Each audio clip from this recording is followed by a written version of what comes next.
Hello and welcome back to the channel. If you're new here, hi, you're very welcome. This is Reading the Past and I'm Dr. Cat. We're back with another look at the history news headlines to mark the first Friday of the month. This time we're looking at the headlines that caught my eye in July 2022. As always, I'll be using my description box to link the history news articles we're looking at today, in addition to any other relevant materials. We have some updates, some new news, and some upcoming and recently opened events and exhibitions that I'd like to show to you. Also, if you want to refresh your memory on any of the previous History News Roundup videos, then you can check out the linked playlists. They are divided by year, so far we have 2021 and 2022. But before we look at those History News headlines, I want to say a huge thank you to Skillshare for sponsoring this video. Skillshare is an online learning platform that hosts thousands of classes from people willing to share their skills so you can develop yours. Sometimes I go onto Skillshare in search of classes that will help me improve my content. Other times I'm interested in exploring non-YouTube related skills. Skillshare offers so many classes on such a wide variety of topics that I couldn't wait to join. Whatever you are looking to learn, there are so many classes to choose from that you are sure to find something to take your fancy. I spotted this interesting class on the Skillshare homepage. It explores papercraft art with Laura K. Sayers. Now, I've never done this kind of crafting before, but I think it looks beautiful. Also, as my son gets older, I want to be able to help him experiment with lots of ways of making art, which I suppose means that I better start experimenting for myself now. Skillshare is a creative and inspiring community. Skillshare is the place to keep you learning. With a Skillshare membership, you can access their ever-growing list of premium classes to explore whenever suits you. And Skillshare is also ad-free, so you can stay in the zone while you're exploring new skills.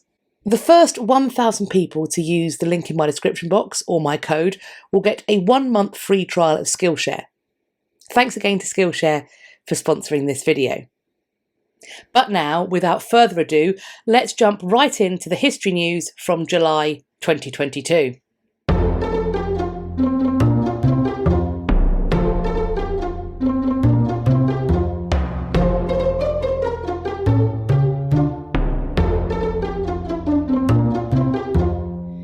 Updates first. I'm grateful to Patricia on Twitter for sharing this article regarding Germany signing an agreement with Nigeria for the return of hundreds of Benin Bronzes. The article quotes the German Foreign Minister, Annalena Baerbock, as follows. This is just the beginning of more than 1,000 pieces from the Kingdom of Benin that are still in German museums, and they all belong to the people of Nigeria. It was wrong to take the bronzes. It was wrong to keep them for 120 years. They are some of Africa's greatest treasures, but they are also telling the story of colonial violence. Germany is assisting with the creation of the new museum that will hold the returned artefacts in Benin City. The Nigerian Culture Minister, Lai Mohammed, said, "Germany has taken the lead in correcting the wrongs of the past." He added that he expects the move to, quote, become a harbinger of more repatriation of cultural property. Gia Moulson, writing for the Seattle Times, concludes this article with the following paragraphs. Quote, the Smithsonian removed 10 Benin bronze pieces from display at its National Museum of African Art in Washington, D.C., and announced a new ethical return policy this year. Other US museums have also begun discussions about returning such objects, while France declared last year that it would return the so-called Abomi treasures to Benin, as part of a wider effort to make amends for colonial wrongs. Hundreds of objects from the Kingdom of Benin remain in the British Museum in London, which has resisted calls to return them. The British Museum remains committed to thorough and open investigation of Benin collection histories, the museum said in an emailed statement Friday. This includes fully acknowledging and understanding the colonial history which forms the key context for the development of the museum's Benin collections. While the British Museum seems content to hold out against the tide of repatriations, the same may not be true of Oxford's museums. Nearly 100 artefacts, looted from Benin in 1897, are currently being held in Oxford's Pitt Rivers and Ashmolean museums. But the Oxford University Council is now supporting Nigeria's Museums Commission's claim for their repatriation. Oxford University has submitted the case to the Charity Commission, and they are recommending the transfer of the legal title to these objects be given to Nigeria's National Commission for Museums and Monuments. As and when we get an update on the progress of this case, I will let you know. I want to thank Melissa on Twitter for sending me this article on the robot gorilla campaign to recreate the Parthenon Marbles. In previous news review videos, we've looked at the controversy around the 3D scanning of these items while they were being displayed in the British Museum. Those scans are being used in this project. According to Franz Litz, writing for the New York Times, quote, "On June 29th, at a workshop in Carrara, Italy, the robot began carving a highly detailed copy of one of the Parthenon marbles on display at the British Museum. A life-size head of a horse. Fashioned out of local marble, the copy is the prototype of a copy to be carved from a block of marble quarried on Mount Pentelicus, the main source of stone for the construction of the Acropolis. More replicas are planned." Roger Michael, Executive Director of the Institute of Digital Archaeology, explains, quote, "Our sole purpose is to encourage repatriation of the Elgin marbles. When two people both want the same cake, baking a second identical cake is one obvious solution. If we take the British Museum at its word, the only attributes of the marbles that matter to the museum are its physical qualities and the extent to which they reveal the history and aesthetics of antiquity. The plan going forward is to produce replicas that show how the marbles may have looked before they were damaged. However, the production of these replicas is not just controversial among those who don't support the repatriation effort, because there has also been criticism from those who do want to see the marbles returned to Greece. And this is, quote, "regarding the source of funding, the lack of public consultation, and the whiff of British imperialism. So, are these replicas the answer? Or are they creating and or adding to the problem? Let me know what you think." Staying with the Parthenon marbles, there were two more articles that caught my attention last month. Firstly was the re-emergence of a letter that was written on the 10th of March 1986 by Boris Johnson, who was then president of the Oxford Union, and he was writing to the then Greek culture minister Melina Mercouri. He was asking her to put the case for the return of the antiquities before the society. He wrote, quote, "If the motion was successful, and I'm sure that it would be a clear message to the British government that their policy is unacceptable to cultured people. I think the majority of students agree with me when I say there is absolutely no reason why the Elgin marbles, superlatively the most important and beautiful treasures left to us by the ancient world, should not be returned immediately from the British Museum to their rightful home in Athens." Unsurprisingly, Downing Street are attempting to downplay this as a 21-year-old's fit of momentary exuberance. What does seem slightly more nefarious to me is that the notes on this debate's proceedings and indeed outcomes, because it did take place, appear to have completely disappeared from the archives of the libraries of Oxford University. Make of that what you will. But I did say there were two stories. The Deputy Director of the British Museum has proposed a Parthenon partnership with Greece that could see the marbles return to Athens after more than 200 years. Jonathan Williams calls the marbles an absolutely integral part of the British Museum's collection. But he also added, quote, "There are many wonderful things we'd be delighted to borrow and lend. It's what we do." Williams went on to state, "We are calling for an active Parthenon partnership with our friends and colleagues in Greece. I firmly believe there is space for a really dynamic and positive conversation within which new ways of working together can be found." The director of the Acropolis Museum, Nicholas Stampolidis, said there could be a basis for constructive talks with the positive Parthenon partnership offer. He added, quote, "In the difficult days we are living in, returning them would be an act of history. It would be as if the British were restoring democracy itself. However, it seems to me that the British Museum appear to be saying that they are unwilling to offer anything more than a loan of the Parthenon Marbles, and so the question has to remain, will this ever be enough for Greece? Indeed, should it be? Meanwhile, a tube ride away from the British Museum, at the Victoria and Albert Museum, their director, Tristram Hunt, is calling for a change in the law which currently stops museums from disposing of works. As Gareth Harris explains, quote, under the National Heritage Act of 1983, the trustees of some national museums in the UK, including Tate and the V&A, are specifically prevented from deaccessioning objects that are the property of the museum in question, unless they are duplicates or irreparably damaged. The current legal framework makes repatriation difficult, to say the least, and it appears that what Mr Hunt is calling for is for the decisions about collection items to be made by the museums themselves, rather than those museums having to adhere to 40-year-old legislation, which, arguably, is no longer completely fit for purpose. Many thanks to Maria on Twitter for sharing this article, which lets us know that the hunt for the HMS Gaspee has begun.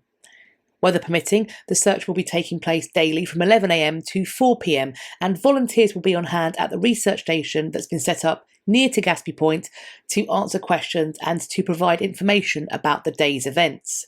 So, if you are in the area and you wish to attend these searches, then the Providence Journal states that, quote, limited parking will be available near the gate on Lane 6, which is the name of a street in Warwick. A project volunteer will be stationed near the gate from 11 AM to 4 PM to direct visitors to the research station. Boaters are asked to avoid the area because it could interfere with the sensitive equipment used in the search, as well as pose a danger to divers examining potential research targets. If you do end up attending one of these search days, do let us know how it went and what you thought. Those were the updates. Now it's time to look at the new news. There was much jubilation in my house, and I'm sure countless others, on Sunday when England's Lionesses made sure that football came home at last when they won the European Cup at Wembley. The day before this historic win, the archaeological signs seemed to be in their favour too, following the announcement of the discovery of this medieval horse harness pendant that was found along the planned HS2 route. The copper alloy pendant still retains traces of the red enamel that shaped the three lions motif, a motif that has been associated with England since the reign of Henry II and is where the Lionesses get their name, because the three lions have been adopted by both our footballing and indeed our cricket sides.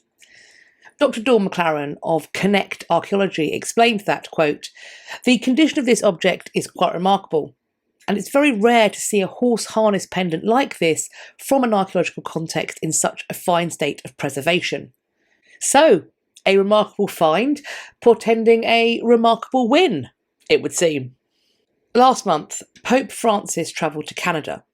This visit was intended to allow the Pope to apologise on Canadian soil for the abuses that have been perpetrated against Indigenous communities by Catholic missionaries across the years. Understandably, this visit also brought the contested nature of some of the artefacts that are still held in the Vatican museums back to the forefront. Tens of thousands of artefacts and art made by Indigenous peoples from around the world continue to be held by the Vatican museums. While, quote, the Vatican says the feathered headdresses, carved walrus tusks, masks and embroidered animal skins were gifts to Pope Pius XI, who wanted to celebrate the Church's global reach, its missionaries, and the lives of the Indigenous peoples they evangelised. Representatives from Indigenous communities, on the other hand, question this tale of acquisition, and in some cases they are calling for the repatriation of these items. Now, I was always taught that the test of the true sincerity of an apology comes in there being a change of behaviour that follows that apology. So, I'd say that the Pope, the Vatican, the Catholic Church in general, actually entering into repatriation discussions in good faith might be evidence of just such a sincerity in regards to the Pope's apology in this case. But what do you think?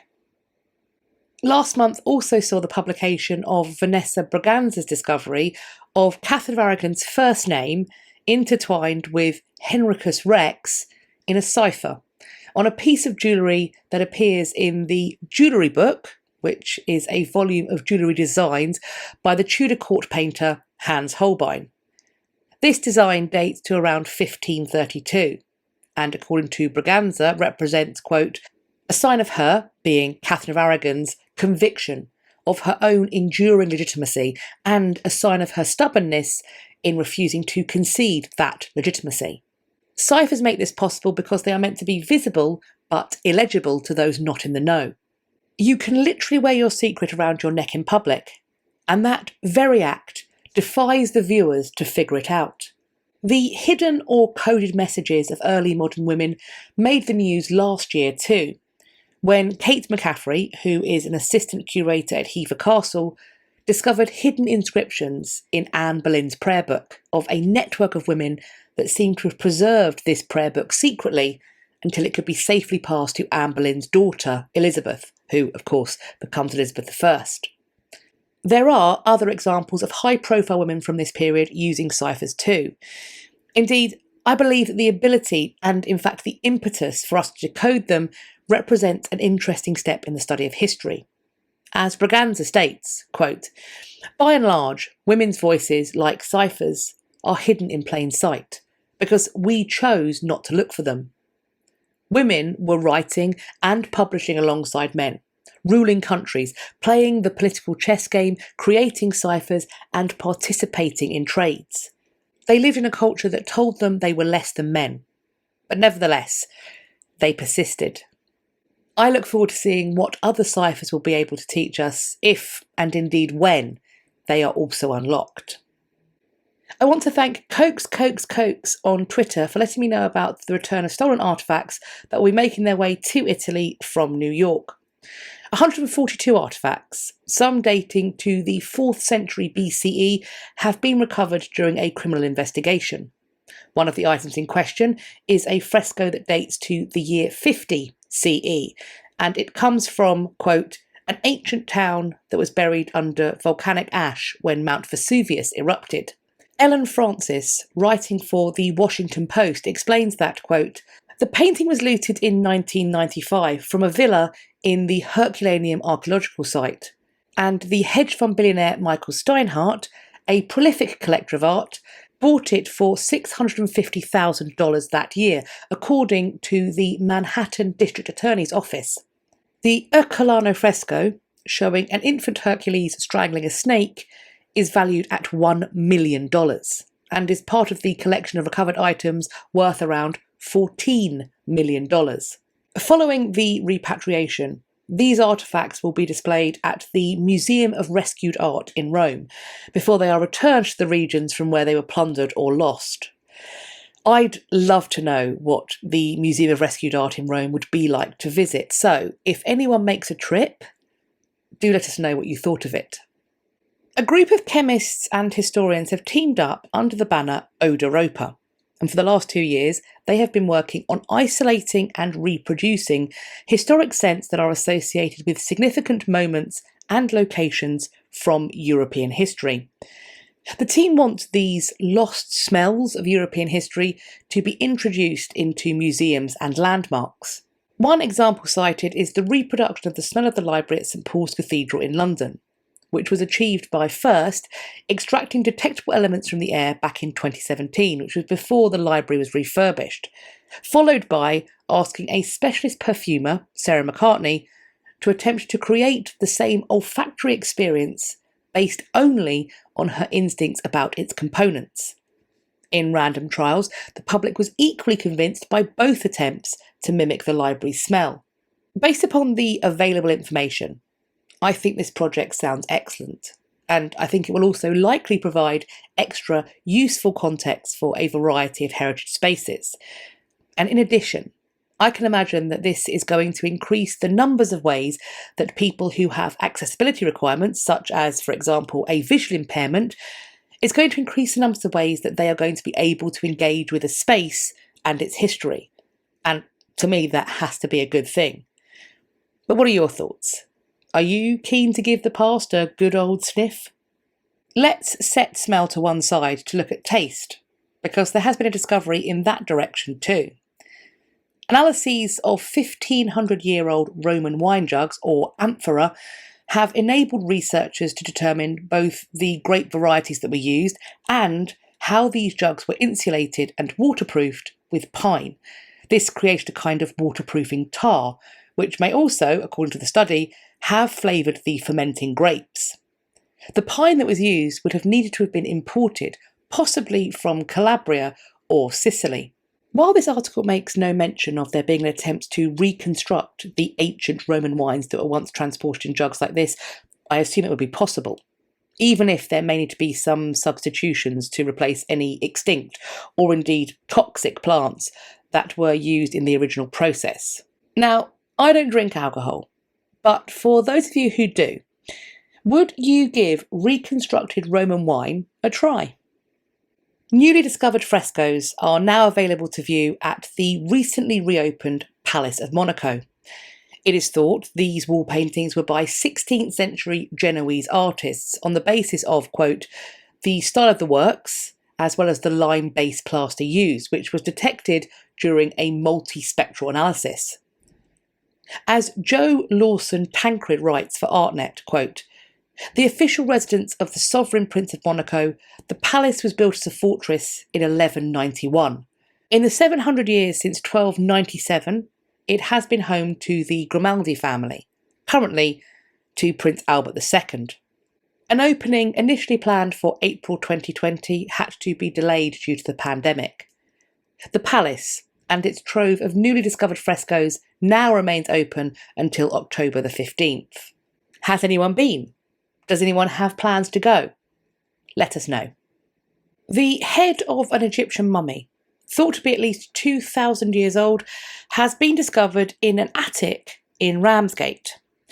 Newsweek reports that the head is, quote, thought to have been brought to the UK from Egypt as a souvenir in the 19th century and given to the owner in the early 20th century. The head is now in the care of heritage professionals who are conserving and analysing it. Nothing is known about the identity of the individual whose head this was, but it is hoped that CT scans and potentially other analyses might provide some clues. It is hoped that it may be possible to reconstruct this individual's face and their history. Displaying these remains has also been mentioned. A hidden Van Gogh self-portrait has been discovered on the reverse of his 1885 Head of a Peasant Woman. The artist, who sold few works during his lifetime, was known for reusing canvas to save money, by turning it over and working on the other side. The work was x-rayed in preparation for it to be displayed as part of a recently opened exhibition entitled A Taste for Impressionism, which is currently on at the Royal Scottish Academy in Edinburgh. According to reports, visitors to this exhibition will be able to see the sketch as an X-ray image through a specially crafted lightbox. Additionally, the possibility of safely separating the two paintings is also being explored. This exhibition opened on the 30th of July 2022 and is set to run until November the 13th. An exceptional medieval manuscript, the Book of St Albans, which is by the Benedictine monk Matthew Paris, has been digitised and made available online by the team at Trinity College Dublin. This manuscript details the life and gory martyrdom of St Alban, in addition to outlining the construction of St Albans Cathedral in Hertfordshire. I will link both the article and also the site where you can check this manuscript out online for yourself in the description box. A Spanish galleon that sunk in the Bahamas in 1656 while transporting an extraordinary trove of treasures has naturally been the focus of repeated salvage attempts in the intervening 350 years. But now, the wait is finally at an end, as the treasures of Nuestra Señora de las Maravillas, or Our Lady of Wonders, have been brought back to land, after being found across a vast debris trail spanning more than 13 kilometres. Dalia Alberge, writing about the find for The Guardian, states that, quote, An elaborate gold filigree chain with rosette motifs is among the treasures that suggest that some of the discoveries were destined for wealthy aristocrats, if not royalty. A gold pendant bearing the cross of Santiago, St. James, and an Indian bezoar stone, then valued in Europe for its healing properties, is shaped like a scallop shell, the symbol recognised by pilgrims heading for Santiago de Compostela in Galicia. It is among finds linked to the Sacred Order of Santiago, a military religious order of knights who protected pilgrims and were active in Spain's maritime trade. Another pendant features a gold cross of St. James Santiago over a large green oval emerald, framed by a dozen square emeralds, perhaps symbolising the 12 apostles. Clusters of emeralds and amethysts mined in Colombia and now recovered offer evidence of contraband trafficking, as they were not registered on the manifest. The pictures that have been shared of these finds online are frankly thrilling. The Bahamas Maritime Museum is set to open on the 8th of August, and these finds will be put on display there. Now, as much as I might wish that it would be the case, I do not see a trip to the Bahamas happening for me anytime soon, tragically. But if anyone is going to get the chance to see these finds displayed in person, please let me know what it was like. What would a look at the new news even be without our seemingly monthly reminder of the need to go out and buy ourselves a metal detector?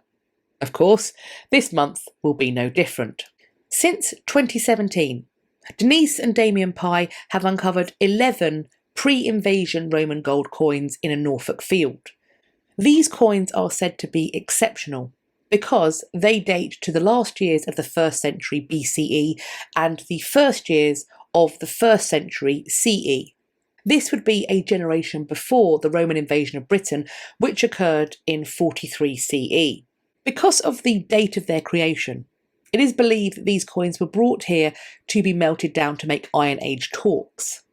The coins are now in the possession of the British Museum, after that institution purchased them in the aftermath of these coins being determined to be treasure by Norfolk Coroner's Court.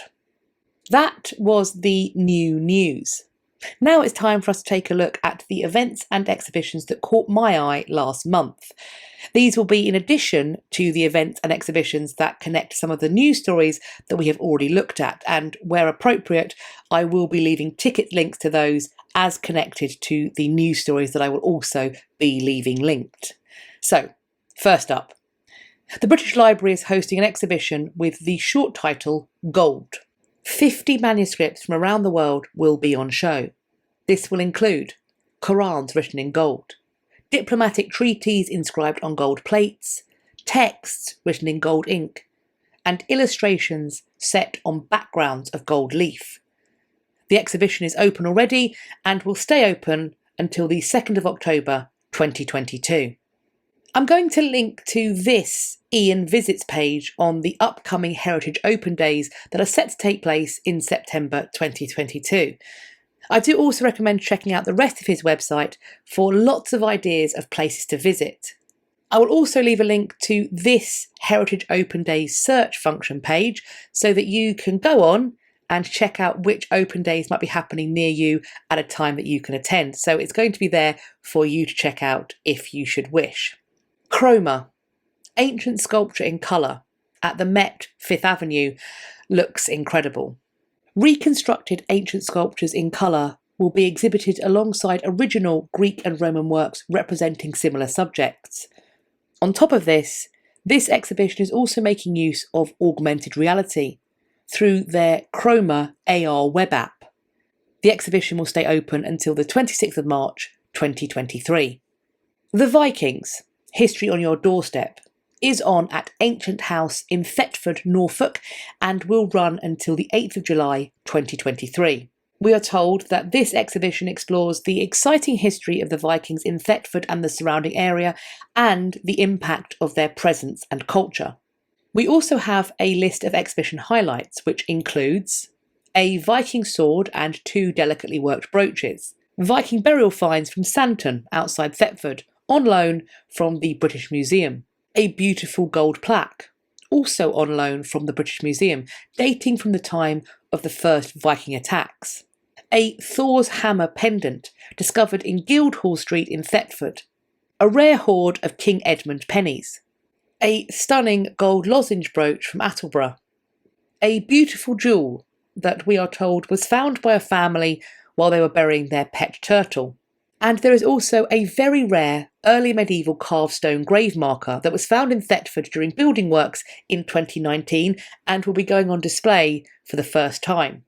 We are told that there's going to be a free admission day-long celebration entitled The Vikings Are Here that's going to take place on Saturday the 17th of September from 10 a.m. to 5 p.m. and this is happening as part of Heritage Open Days. And this will be occurring in addition to the other Viking-themed trails that will be on in September as well. Last but by no means least, and in many ways I suppose this is an update to a previous events and exhibition segment, because the book on the Fantasy of the Middle Ages exhibition, the one that's on the Getty currently, the one that I said I had pre-ordered, well friends, it's arrived. And so far I am besotted. It's frankly glorious. The attention to detail is just brilliant. If we look at the front cover, this, can you hear that? It's not ASMR, it is raised gold title lettering on the cover. The edges of the pages have been made to be read. Phenomenal. And inside, and I'm going to find a good example, although to be honest, this is the case throughout the whole book. These high resolution full colour images. To me, this is just how the best of exhibition books should be set up. At least that's my opinion. I mean, certainly, I know that I'm going to be reading and rereading this text a lot. It's going to be one that I just keep coming back to. I am so chuffed with it. So what do you think of any or all of the headlines that we've looked at today? Were there any headlines that caught your eye in July that I didn't discuss in this video? What about any exhibitions or events that you may have spotted? As always, I'm looking forward to reading your conversations in the comments section underneath this video, or you can find me elsewhere on social media. I will leave links to all the other places you can find me on the internet in my description box, so do consider following me over on some or all of those so that we can continue this conversation and start some others. I do hope you enjoyed this video and found it useful. If you did, why not share it with your friends? Please also let me know you liked it by hitting the thumbs up, and please subscribe to the channel.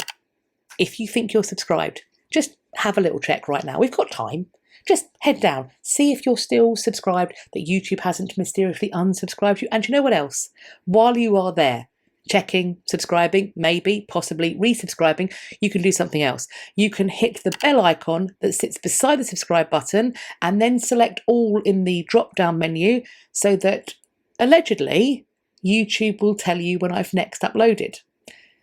I do hope you're going to have a great day whatever you're doing, and I look forward to speaking to you all in my next video. Take care of yourselves. Bye-bye for now.